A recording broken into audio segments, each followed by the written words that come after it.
Habari kubwa ambazo zimekuwa zikiendelea kwenye uga wa kimichezo ni penyenyeza hapa na pale kuhusiana na usajili wa dirisha kubwa kuelekea kwenye msimu ujao wa mwaka 2026-27 ambapo kwa upande wa moja kati ya kiungo ambaye amekupita kwenye ardhi ya Tanzania akafanya makubwa mwisho wa siku akatimkia pale Morocco, lakini Morocco mambo yakaenda tofauti na hatimaye kwa hivi sasa yuko pale Libya.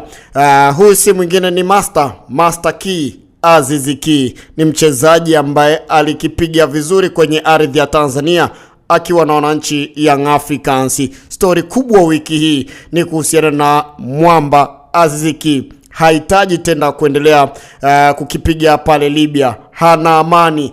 Aziz Ki hataki kusikia wakati akiwa yuko uwanjani asikie kishindo nje ya uwanja, bali anataka utulivu na amani, awe anacheza pia kwa furaha. Aziz Ki anavutiwa sana kurudi kwenye ardhi ya Tanzania kuja kukipiga ndani ya kikosi cha wananchi Young Africans. Lakini kama yoitoshi, penyenye nyingi ambazo zimekuwa zikiendelea, vipo vilabu vingi ambavyo vimeonyesha nia kumhitaji Master Key ambavyo vipo kwenye ardhi ya Tanzania. Matajiri wa jiji Azam FC kwa upande wa kocha wao Florent Ibenge, moja kati ya kocha ambaye mwenye CV kubwa kabisa barani Afrika, kocha ambaye ana ubingwa wa kombe la shirikisho barani Afrika akiwa na kikosi cha RSB Berkane ya pale Morocco. Amejijengea ufalme mkubwa sana.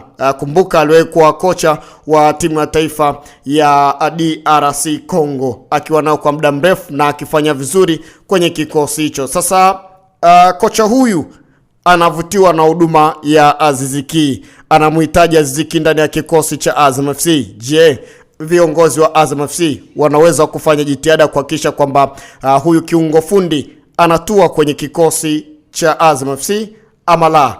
Lakini wananchi Young Africans na wenyewe pia wako wanapambana kuhakikisha kwamba Aziz Ki anarejea kwenye kikosi chao. Huku ikiwa ni kwa upande wa Aziz Ki yuko tayari muda wowote.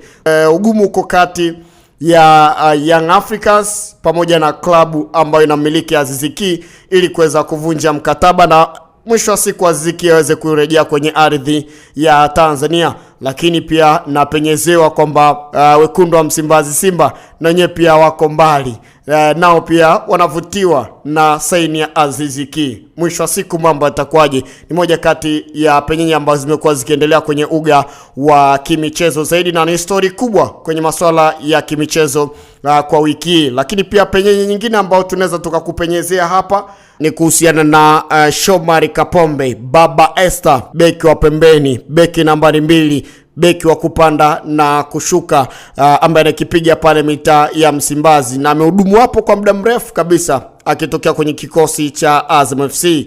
Toka amejiunga na wekundu wa Msimbazi Simba amekuwa kwenye kiwango bora, amekuwa akisaidia timu hiyo kwenye michuano ya kimataifa. Sasa taarifa ambazo niko nazo ni kwamba kuelekea kwenye msimu wa mwaka 2026-27 Shomari Kapombe umri wake umefikia ukomo kuendelea kusalia kwenye kikosi cha wekundu wa Msimbazi. Kumbuka Baba Esther ana umri wa miaka 34 mpaka hivi sasa. Sasa penyenye ambazo niko nazo ni kwamba wekundu wa Msimbazi Simba wanakwenda kuachana naye, lakini ipo klabu ambayo inaonyesha nia ya kumhitaji mwamba Shomari Kapombe, Baba Esther. Wanaamini kwamba wakimpata mchezaji huyu basi atawasaidia kwenye michuano ya CAF msimu wa mwaka 2026-27. Je, ni klabu gani hiyo? Ni klabu ya hapa kwenye ardhi ya Tanzania ambayo imekuwa ikimaliza top 4 na msimu anaonekana pia kwenda kumaliza top 4 kwenye ligi kuu Tanzania bara. Hawa ni matajiri wa Alizeti Singida Black Star. Wanavutiwa na Shomari Kapombe, Baba Esther, na mazungumzo yanaonekana kwenda vizuri mpaka hivi sasa. Je, ili dili litatimia ama la? Lakini kwa upande wa Singida Black Star tayari wametenga bajeti ya kusaini kwa Shomari Kapombe milioni 200. Je, Shomari Kapombe atashawishika na kitita cha fedha na hatimaye kwenda kwenye kikosi cha Singida Black Star ama vipi? Lakini kwa upande wa Singida wako tayari kutoa milioni 200 wako tayari kumtumia Shomari Kapombe kwenye michuano ya kimataifa kwenye msimu wa mwaka 2026-27. Kwa hiyo ni moja kati ya penyenye ambayo imekuwa gumzo haswa, na nikwambie kwamba kwenye masuala ya sajili story ni nyingi na mambo yameonekana kuwa ni mengi sana. Wiki hii vilabu vimekuwa vikihangaika kuhakikisha kwamba vinapata wachezaji ambao ni bora, wachezaji ambao ni uwezo pia wa kuvisaidia hivi vilabu.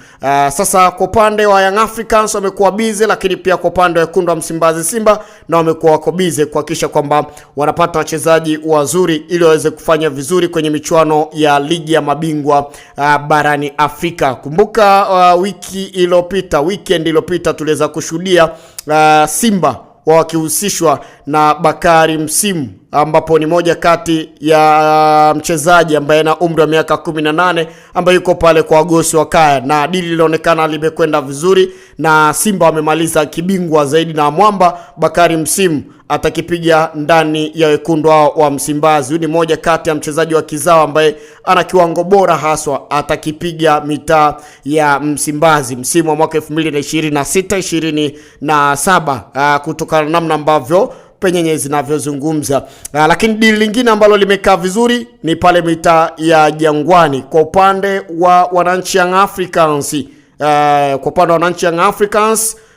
Wanaonekana wamekamilisha dili la usajili mshambuliaji namba 9 hatari kweli kweli wa kikosi cha polisi ya Kenya na timu ya taifa ya Burkina Faso. Mwamba anaitwa Yves Kotiama, ana umri wa miaka 27, na mwamba penyenye ambazo zipo ni kwamba amesinya miaka 2 pale mitaa ya Jangwani. Amesaini mkataba wa miaka 2. Nyota huyo pia alijiunga na polisi mwezi Januari mwaka huu, akifanikiwa kuweza kufunga mabao takribani 10 pale kwenye ligi kuu ya nchini Kenya. Sasa kwa upande wa nchi Young Africans, hapa tunasubiri kuweza kuona wakimtambulisha huyu striker ambaye anaonekana ni moja kati ya striker ambaye ni bora kweli kweli, na akitoa kwenye ardhi ya Tanzania basi tutasubiri kuweza kuona. Lakini pia story nyingine ambayo tuko nayo hapo mitaa Jangwani kwenye masuala ya penyenye ni kuhusiana na yule beki wa pembeni, beki wa kupanda na kushuka, beki nambari 2, Isra Patrick Mwenda, yule beki ambaye anawakimbiaga mabeki wenzake ambao akiona wamemzidi kiwango na kumweka bench, basi ye mara nyingi amekuwa akitafuta malisho sehemu nyingine. Israel Patrick Mwenda, kijana mwenye umri wa miaka 26, penyenye ambazo zinaendelea ni kwamba amefikia mwisho kuendelea kukipiga pale mitaa ya Jangwani, na penyenye zinaeleza kwamba mchezaji huyu msimu wa mwaka 2026-27 atajiunga na Walima Alizeti Singida Black Star. Je, ili dili litatimia ama mambo yatakuwa ni tofauti kabisa? Lakini kila kitu kimekaa vizuri kati ya Singida Black Star pamoja na Israeli Patrick Mwenda, na ni mara baada ya yeye mwenyewe kuona kwamba hana haja kuendelea kusalia kwenye kikosi cha wananchi Young Africans. Alikuwa na msimu bora sana kabla ya Okwasi kupona majeraha ambayo alikuwa na msimu, alikuwa anapata nafasi, lakini baada ya Okwasi majeraha yake kidogo imeonekana kuwa ni changamoto. Sasa tusubiri kuweza kuona je, atavaa uzi wa Singida Black Star Alizeti ama mambo yatakuwa ni tofauti kabisa. Kwenye masuala ya penyenye za sajili mambo yako namna hiyo. Mimi ni Eric Keman, referee mwenye beji ya FIFA. Endelea kuenjoy na weekend.